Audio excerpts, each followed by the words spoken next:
মাশরাফি বিন মুর্তজা আর জীবিত নেই। মাশরাফির বাবার আবেগ ঘন বক্তব্যে তোলপাড় নেট দুনিয়া।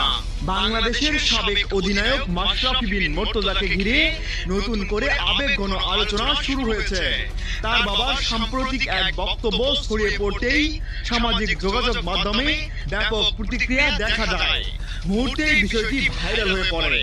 ভক্তদের মধ্যে তৈরি হয়েছে গভীর উদ্বেগ ও আবেগ।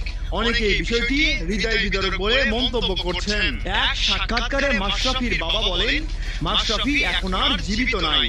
একটা মানুষ খায় দায় ঘুমায়, কথা কম বলে।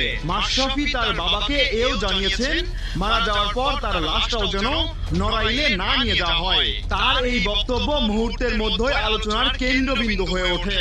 পরিবারের ঘনিষ্ঠ সূত্রের দাবি, 5 আগস্টের ঘটনার পর নড়াইলে মাশরাফির বাড়িতে ভাঙচুরের ঘটনা তাকে